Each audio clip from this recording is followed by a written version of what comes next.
श्री राम, जय श्री राम। भारत माता की जय, भारत माता की जय। सम्मानित मित्रों, हम सबके बीच में दुनिया के सबसे लोकप्रिय राजनेता, देश के यशस्वी प्रधानमंत्री माननीय नरेंद्र मोदी जी हम सबके बीच में पधार चुके हैं। एक बार जोरदार ताली बजा करके माननीय प्रधानमंत्री जी का स्वागत करने। मित्रों, हम सब जानते हैं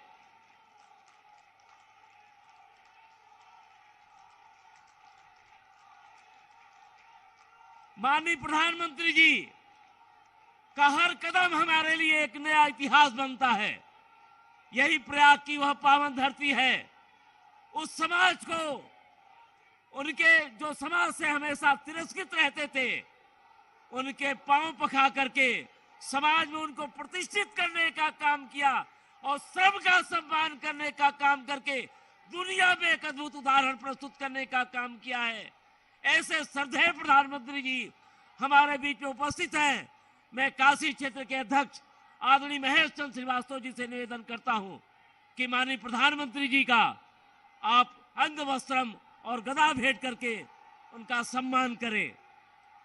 और इसी के साथ मैं भारतीय जनता पार्टी प्रयागराज महानगर, गंगा पार और जमुना पार और प्रतापगढ़ के सम्मानित जिलाध्यक्ष लोग से निवेदन करूंगा और हमारे वहां के प्रभारी श्री ओमकार केसरी और नागेंद्र वंशी जी से निवेदन करूंगा उन्हें सम्मानित करें।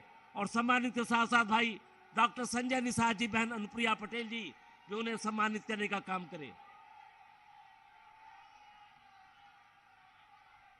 धन्यवाद। मित्रों, मैं जानता हूं आदरणीय प्रधानमंत्री जी जब आपके सामने होते हैं तो केवल और केवल उनको आप देखना चाहते हैं, केवल और केवल उनको आप सुनना चाहते हैं। माननीय प्रधानमंत्री जी को देश असीम प्यार करता है और क्यों न करे, देश के 80 करोड़ लोगों को मुफ्त विरासत दे रहे हैं। क्यों न करे मित्रों, आज उन बहनें बेटियां सुरक्षित हैं।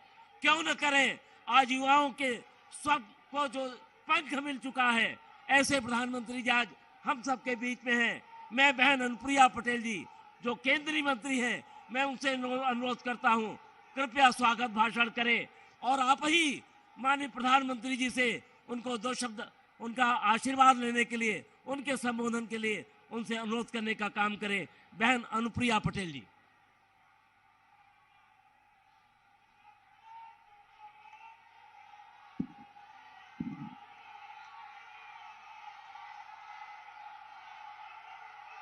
हम सभी का परम सौभाग्य है कि उत्तर प्रदेश प्रयागराज की इस पवित्र धरती पर आज हम सभी को 130 करोड़ भारतवासियों के हृदय में विराजमान हमारे प्रेरणा पुरुष, भारत को आत्मनिर्भर बनाने के संकल्प को सिद्धि तक ले जाने के लिए प्रयासरत और कोरोना महामारी के दौर में अपने कुशल नेतृत्व से दुनिया का सबसे बड़ा टीकाकरण अभियान चलाकर पूरे विश्व को चकित करने वाले, देश के सर्व समावेशी और संतुलित विकास को नए स्वरूप में परिभाषित करने वाले, दुनिया के सबसे बड़े लोकतंत्र कहलाए जाने वाले भारत के सिरमौर, विराट एवं करिश्माई व्यक्तित्व के धनी, हम सब के अत्यंत लोकप्रिय माननीय प्रधानमंत्री श्री नरेंद्र मोदी जी का हमें अभिनंदन, वंदन, स्वागत करने का ये अवसर मिला है। मंच पर विराजमान निषाद पार्टी के राष्ट्रीय अध्यक्ष भाई श्री संजय निषाद जी, मंच पर उपस्थित सभी सम्माननीय मंत्रीगण, माननीय सांसदगण, माननीय विधायकगण, भारतीय जनता पार्टी, अपना दल और निषाद पार्टी के सभी मेरे निष्ठावान, ऊर्जावान एवं कर्मठ कार्यकर्ता एवं पदाधिकारी साथियों, और आज इतने बड़े विशाल जनसैलाब के रूप में यहां पर उपस्थित इस जनपद की प्रबुद्ध जनता जनार्दन, उत्तर प्रदेश का चुनावी रण अपने चरम पर पहुंच चुका है और लोकतंत्र के महापर्व की इस बेला में आज उत्तर प्रदेश के करोड़ों जनता और मतदाता माननीय प्रधानमंत्री श्री नरेंद्र मोदी जी को अपने बीच पाकर अत्यंत आह्लादित और आनंदित हैं।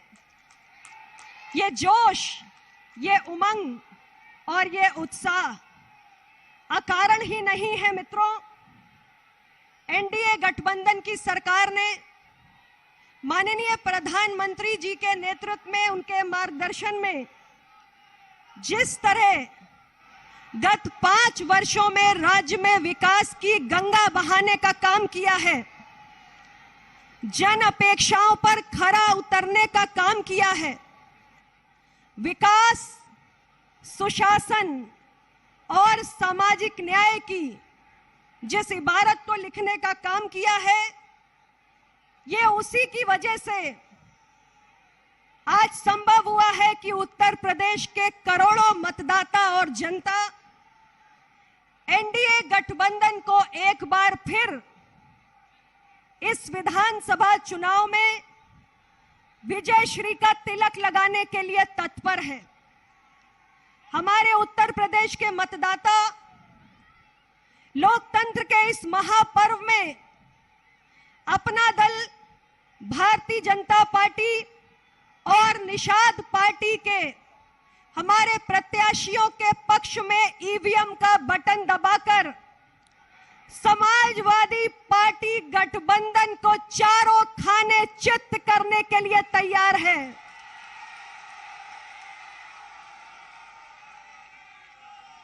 आने वाली 10 तारीख को साथियों, प्रत्यक्ष को प्रमाण की आवश्यकता नहीं पड़ेगी, क्योंकि उत्तर प्रदेश विधानसभा के चुनावी परिणाम एनडीए गठबंधन की जीत का डंका बजाने जा रहे हैं।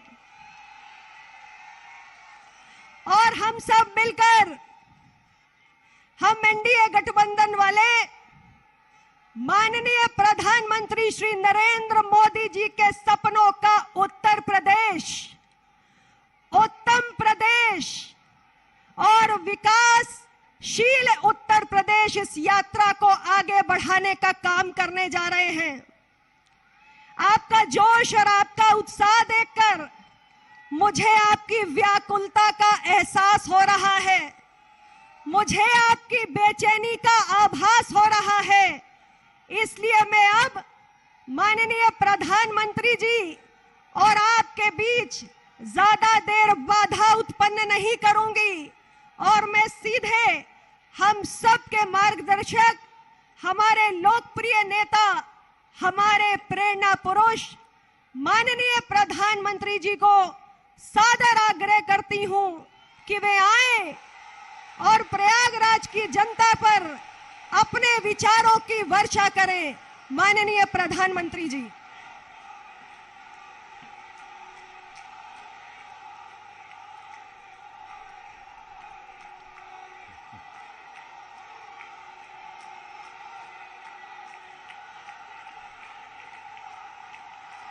नमस्कार।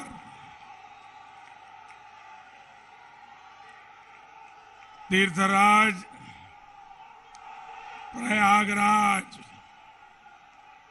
और थेवा कला के लिए प्रसिद्ध प्रतापगढ़ के लोगों को मेरा प्रणाम।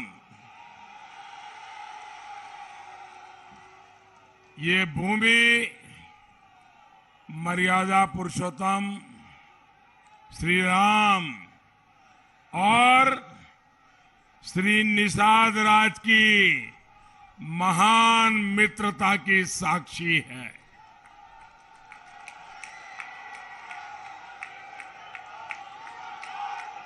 हम निषाद राज के बिना प्रभु राम की कल्पना भी नहीं कर सकते हैं। इस मिट्टी में अमर क्रांतिकारी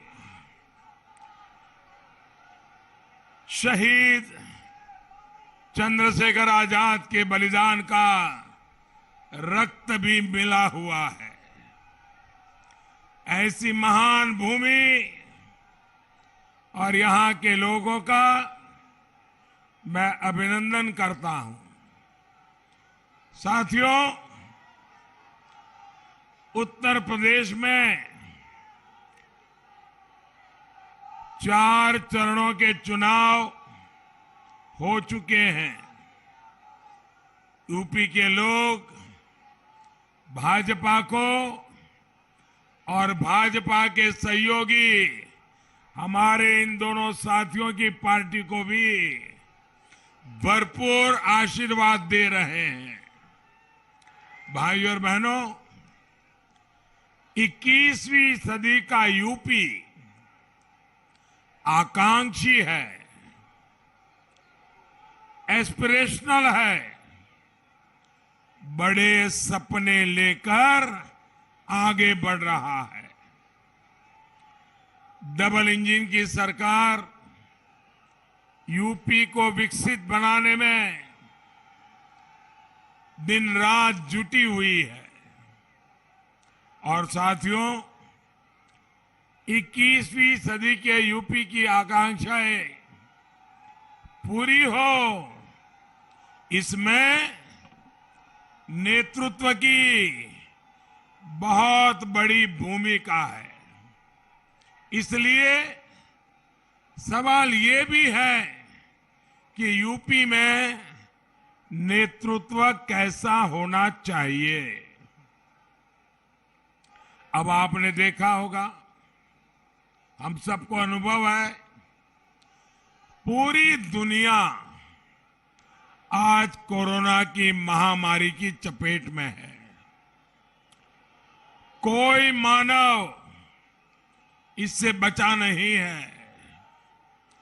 मानवता के ऊपर ये बहुत बड़ा संकट आया है। दोस्तों, अब जगह नहीं है, आप आने की कोशिश मत कीजिए, जहां है वहीं रुक जाइए।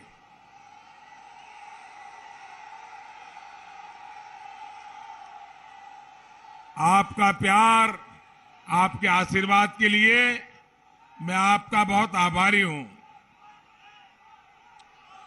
भाइयों बहनों, योगी जी के नेतृत्व में इस क्षेत्र के सपूत मेरे परम मित्र केशव प्रसाद मौर्य जी ने यहां दिन रात एक कर दिया। अब आप देखिए, एक तरफ तो योगी जी है, केशव प्रसाद है, संजय जी है, अनुप्रिया जी है, और दूसरी तरफ कैसा नेतृत्व है? दूसरी तरफ ऐसे लोग हैं जिन्होंने वैक्सीन को लेकर अफवाहें फैलाई, लोगों को गलत रास्ते पर ले जाने की कोशिश की। जो लोग अपने राजनीतिक स्वार्थ के लिए निर्दोष नागरिकों को गुमराह करे, क्या ऐसे नेता यूपी को चलेगा क्या? ऐसा नेता चलेगा क्या? भाइयों और बहनों, प्रयागराज की प्रतिष्ठा, यहां के बुद्धिजीवी लोगों, यहां की संस्कृति, साहित्य और कला प्रेम से भी है। आप सभी प्रबुद्ध लोग इस बात से तो परिचित है कि बदली विश्व व्यवस्था में भारत का मजबूत होना कितना जरूरी है। और मजबूत भारत सशक्त उत्तर प्रदेश के बिना संभव ही नहीं है। आज जो गौर परिवारवादी आपके पास आकर वोट मांग रहे हैं, वो कभी सशक्त और आधुनिक उत्तर प्रदेश का निर्माण नहीं कर सकते। क्योंकि ये लोग कैसे हैं? ये ऐसे लोग हैं जो अफवाहवादी है, ये ऐसे लोग हैं जो पलायनवादी है। इतना ही नहीं, ये ऐसे लोग हैं जो घोर अंधविश्वासी भी हैं। क्या किसी अंधविश्वासी को उत्तर प्रदेश का नौजवान स्वीकार कर सकता है? कर सकता है? ये कैसे लोग हैं? उनका अंधविश्वास कैसा है? कुर्सी न चली जाए इसके लिए ये लोग नोएडा नहीं जाते, बिजनौर नहीं जाते। क्या ये उत्तर प्रदेश के लोगों का अपमान है कि नहीं है? अपमान है कि नहीं भैया? बिजनौर से जो टैक्स आता है उसमें तो मलाई मारने को तैयार, नोएडा से जो टैक्स आता है उसमें मलाई मारने को तैयार, लेकिन वहां के लोगों को मिलके जाना, उनके सुख दुख पूछना, उसमें अंधविश्वास आड़े आ जाए। क्या ऐसे लोग उत्तर प्रदेश का भला कर सकते हैं? आधुनिक उत्तर प्रदेश बना सकते हैं? 21वीं सदी के आधुनिक होते उत्तर प्रदेश को ऐसा नेतृत्व कभी भी मंजूर नहीं हो सकता। ये लोग क्या कभी यूपी के युवा का, यहां के नौजवान का, उनका सोच क्या है, उनका मन क्या है, क्या ये अंधविश्वासी लोग समझ सकते हैं? समझ सकते हैं? आप मुझे बताइए, जिनकी सोच ऐसी हो वो यूपी को आधुनिक बना पाएंगे? यूपी का भला कर पाएंगे? नौजवानों को समझ पाएंगे? भाई और बहनों, जब मैं किसी भी पद पर नहीं था और पार्टी का एक छोटा सा कार्यकर्ता था और पार्टी के काम के लिए हिंदुस्तान भर में भ्रमण करता था और मुझे अक्सर प्रयागराज आना होता था, एक तो यहां की यूनिवर्सिटी का गौरव और दूसरा यहां के होनहार छात्र छात्राएं।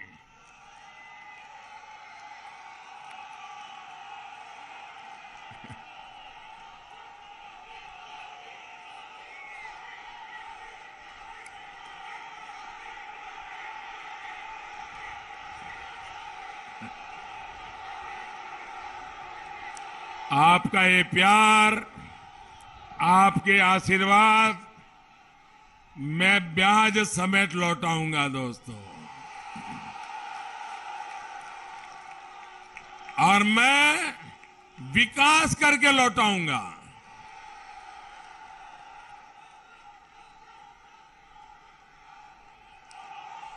प्रयागराज एक तरह से मेधावी युवाओं का भी संगम है, लेकिन 2017 के पहले की सरकारों ने यहां की प्रतिष्ठा को खूब ठेस पहुंचाई दोस्तों। पूरे प्रदेश, पूरे देश से जो युवा यहां आते हैं उनसे इन गौर परिवारवादियों ने छल किया है, छल किया है। आप भी जानते हैं कि नौकरी के नाम पर पिछली सरकारों के आयोग में बैठे लोग किस क्वालिफिकेशन को जरूरी मानते थे? इनके लिए योग्यता की अहमियत नहीं, बल्कि सिफारिश, जातिवाद, क्षेत्रवाद और नोटों के बंडल, यही सब कुछ था। इन लोगों ने अपने कारोबारियों को आयोगों की जिम्मेदार पदों पर बिठाकर जो खेल खेला, उसने कितने ही युवाओं की जिंदगियां तबाह कर दी, होनहार युवाओं की।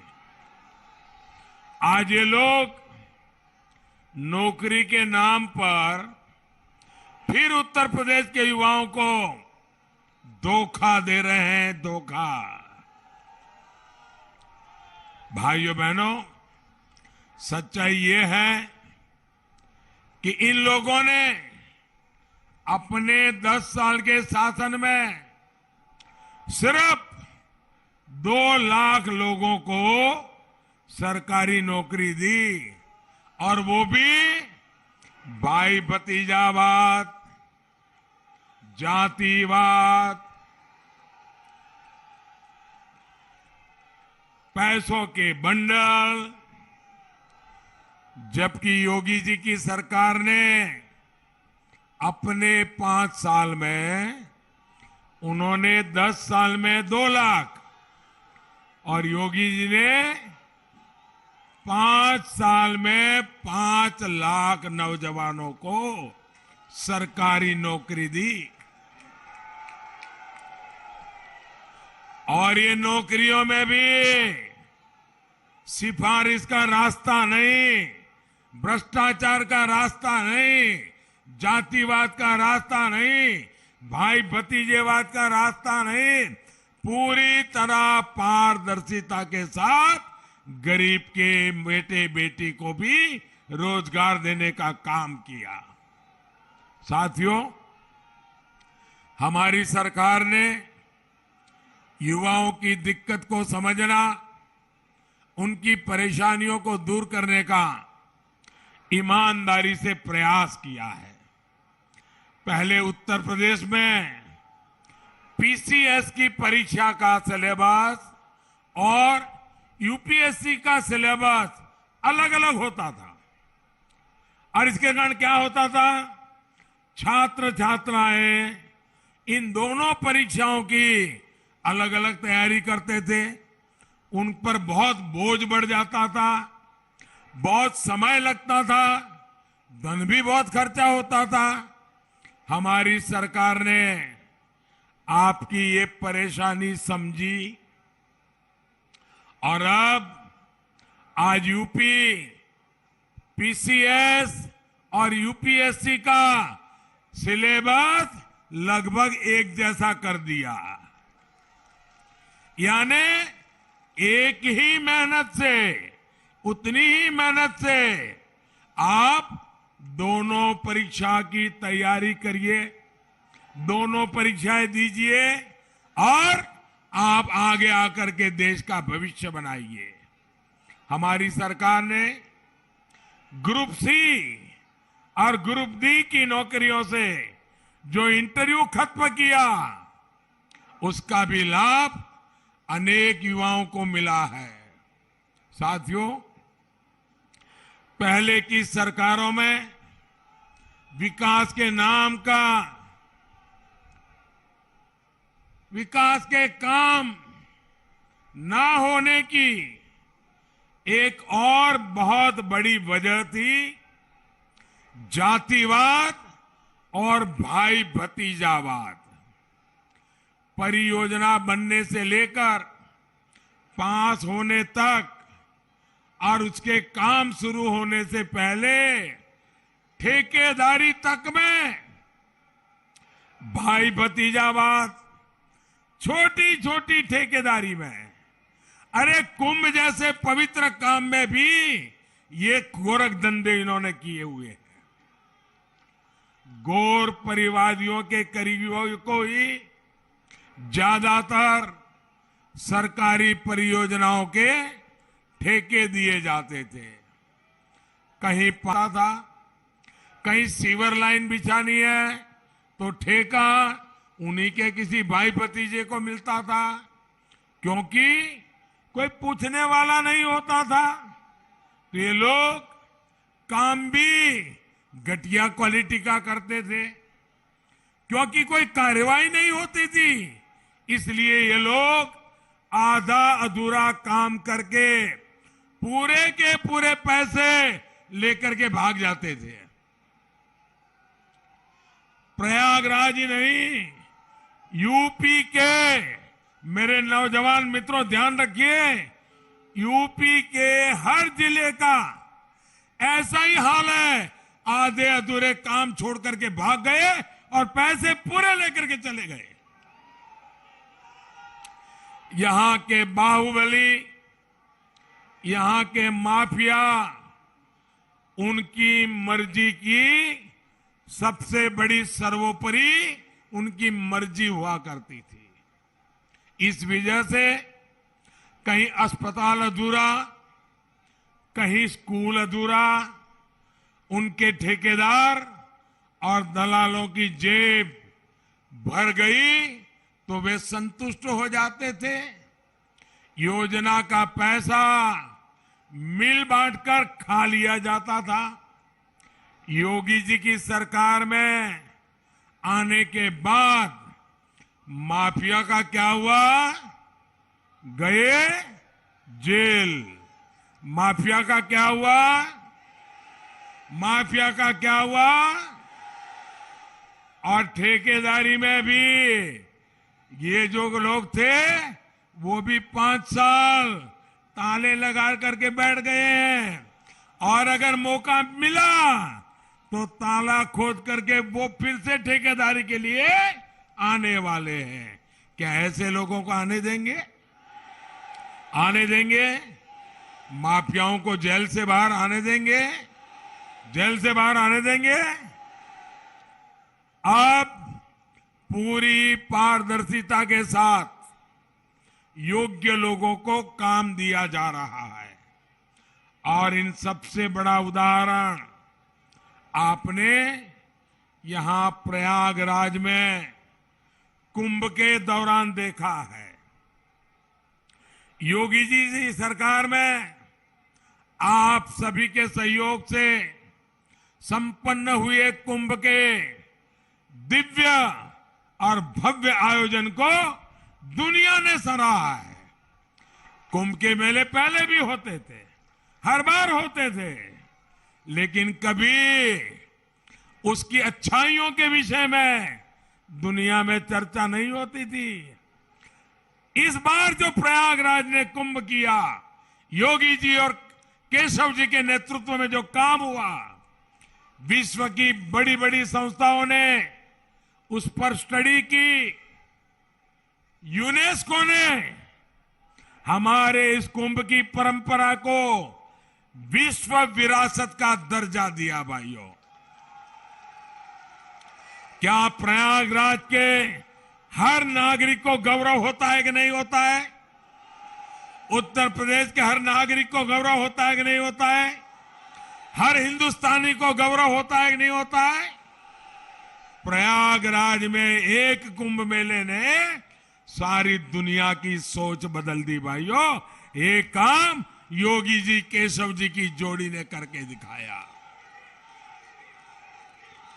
जिस तरह पहले की सरकारों ने यूपी के नौजवानों को धोखा दिया, वैसे ही प्रयागराज को भी विकास के लिए तरसा कर रखा।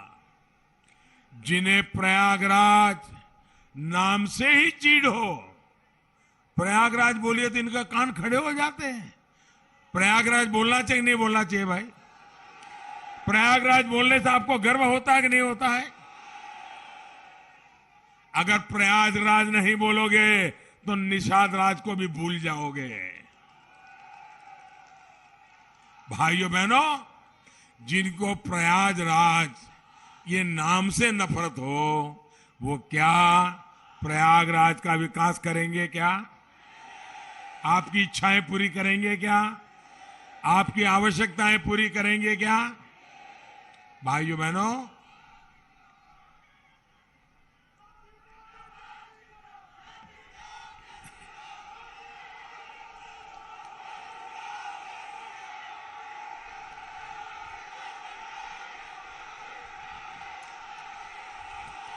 एक और ये लोग हैं, तो वहीं दूसरी तरफ भाजपा और उसके सहयोगी हैं, जिन्होंने प्रयागराज के लिए लगातार 5 साल काम किया है। भाइयों और बहनों, भाजपा की डबल इंजन सरकार ने देश की भी और उत्तर प्रदेश की भी राजनीति को एकदम बदल दिया है। इन गौर परिवारवादियों ने इतने दशकों तक संप्रदायवाद की राजनीति की, जातिवाद की राजनीति की, क्षेत्रवाद की राजनीति की। इनकी राजनीति का दायरा संकुचित है, सीमित है, संकीर्ण है। भाजपा की राजनीति का दायरा विस्तृत है, विशाल है, सर्वसमावेशी है। भाइयों बहनों, मुझे अनुप्रिया जी के पिताजी से बहुत पुराना संबंध रहा मेरा। वे सरदार पटेल के अनन्य भक्त थे। सरदार साहब के प्रति उनके मन में बड़ी श्रद्धा थी और वो हमेशा अमूल डेयरी के काम को देखने समझने के लिए आया करते थे। तो जब भी आते थे मुझे भी उनके दर्शन का सौभाग्य मिलता था और हर बार सोनेलाल जी जब भी आए गरीब की बात, पिछड़ों की बात, सबके कल्याण की बात करते थे। भाइयों बहनों, मुझे जब भी हमारे संजय जी से बात करने का मौका मिला, अभी भी वो मुझे समाज के सब वर्गों की भलाई की बात कर रहे थे। भाइयों बहनों, भाजपा की राजनीति का दायरा विस्तृत है, विशाल है और जैसे अभी अनुप्रिया जी बता रही थी, सर्वसमावेशी है। इसलिए चुनाव परिणाम आने के बाद चुनाव आयोग को इन लोगों ने शुरू कर दिया है। मुझे किसी ने मैसेज दिया, बड़ा मजेदार मैसेज दिया। वो यहां की राजनीति को बराबर जानते हैं। तो उन्होंने मैसेज दिया कि मुझे लगता था कि जब 5वां चरण पूरा हो जाएगा या 6वां चरण पूरा हो जाएगा, इसके बाद ये ईवीएम को गाली देना शुरू करेंगे। लेकिन इस बार तो इन्होंने 4थे चरण में ही सुबह से ही ईवीएम को गाली देना शुरू कर दिया। जो लोग एग्जिट पोल का इंतजार करते हैं ना, मैं उनको कहता हूं एग्जिट पोल का इंतजार मत कीजिए। ये जैसे ही ईवीएम को गाली दे तो समझ लीजिए कि उनका खेल खत्म।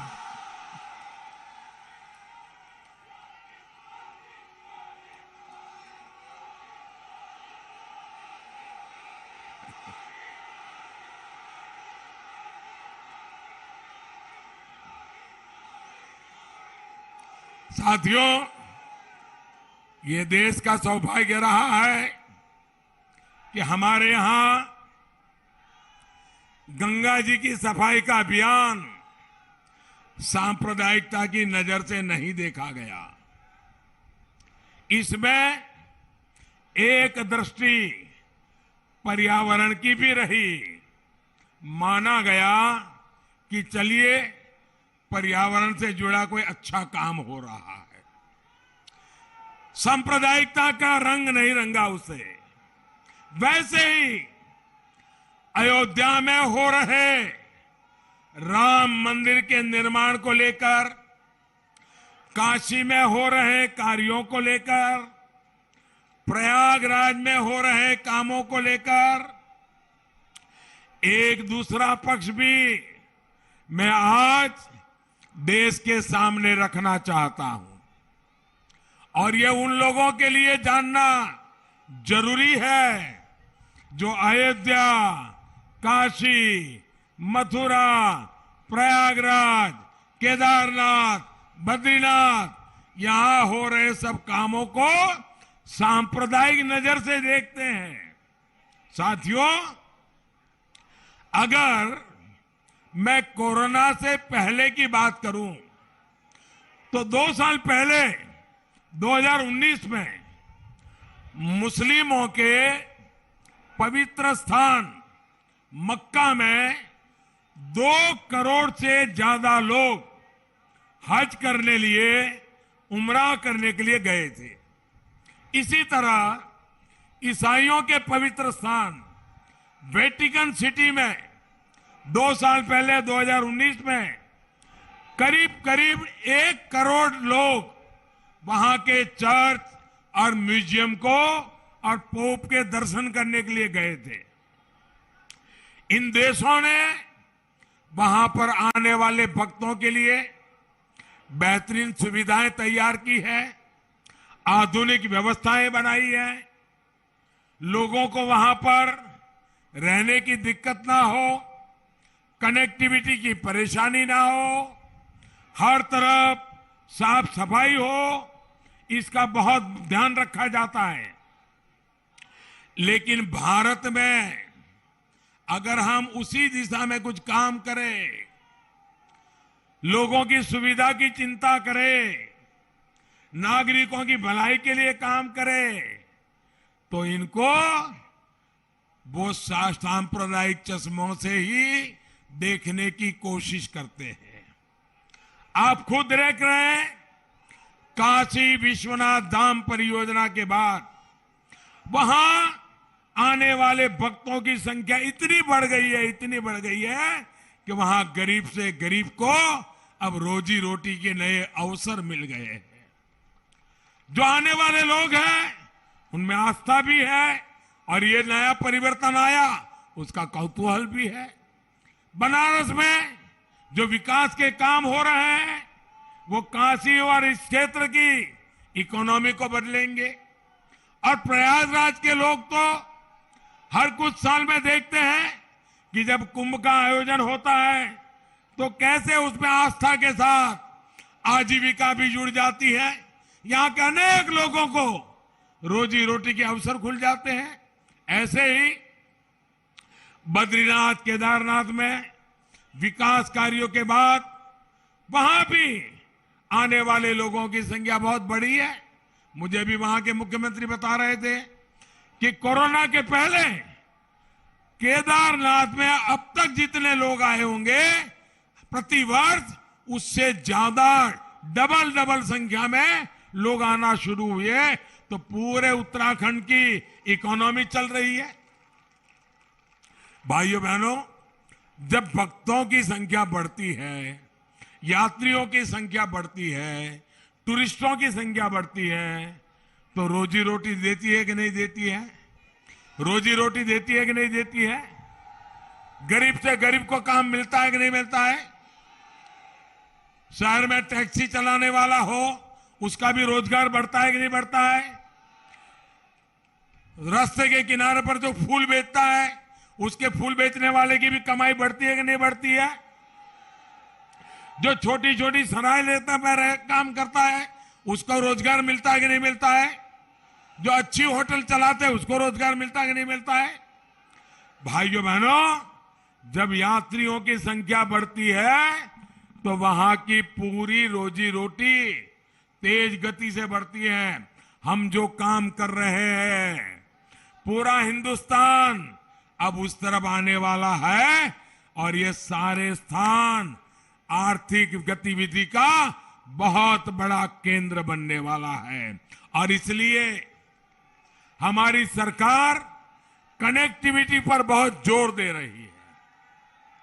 और मुझे बताया गया है कि 3 साल के भीतर ही ये जो हमारा प्रयागराज एयरपोर्ट अभी अभी बना और हमें कम समय में बनाया, समय से पहले बना दिया। प्रयागराज एयरपोर्ट में 10 लाख से ज्यादा यात्रियों की आवाजाही हो चुकी है भाइयों। लखनऊ और वाराणसी के बाद आज प्रदेश में ये आंकड़ा छूने वाला प्रयागराज हमारा तीसरा एयरपोर्ट बन गया है। साथियों, बात एयरवे कनेक्टिविटी की हो, हाईवे कनेक्टिविटी की हो, वाटरवे कनेक्टिविटी हो या रेलवे कनेक्टिविटी की हो, हम उत्तर प्रदेश के हर हिस्से को जोड़ना चाहते हैं। योगी जी की सरकार इसलिए ही यूपी में आधुनिक एक्सप्रेसवे बनवा रही है, नए एयरपोर्ट बनवा रही है। इन विकास कार्यों की गति ना रुके, इसके लिए डबल इंजन की सरकार बननी जरूरी है। और इसलिए आपको बीजेपी को जिताना है, इसलिए आपको अपना दल के हमारे उम्मीदवारों को जिताना है, इसलिए आपको निषाद पार्टी के हमारे उम्मीदवारों को जिताना है। और भूलना नहीं है, पहले मतदान, उसके बाद दूसरा काम। साथियों, मुझे बताइए, ऐसा तो नहीं होगा ना, इतनी बड़ी रैली हो गई, संजय जी का मार्गदर्शन मिल गया, अनुप्रिया जी का मार्गदर्शन मिल गया, मोदी जी भी आ गए, अरे अब तो जीत जाएंगे, सो जाओ, अब सो जाओ। ऐसा नहीं करोगे ना, नहीं करोगे ना, घर घर जाओगे, घर घर जाओगे, घर घर जाओगे, जरा हाथ ऊपर करके बताइए, घर घर जाओगे, मतदाताओं से मिलोगे। अच्छा, मेरा एक काम करोगे, करोगे पक्का? देखिए, मैं चाहता हूं मेरी तरफ से इस क्षेत्र के सभी नागरिकों को मेरा प्रणाम पहुंचाएंगे, पहुंचाएंगे, उनको कहेंगे मोदी जी ने आपको नमस्ते भेजा है, पक्का कहेंगे? देखिए, आप जब उनको कहेंगे ना कि मोदी जी ने आपको प्रणाम भेजा है, ये बात जब पहुंचेगी ना, मुझे बहुत आनंद होगा भाइयों, बहुत आनंद होगा।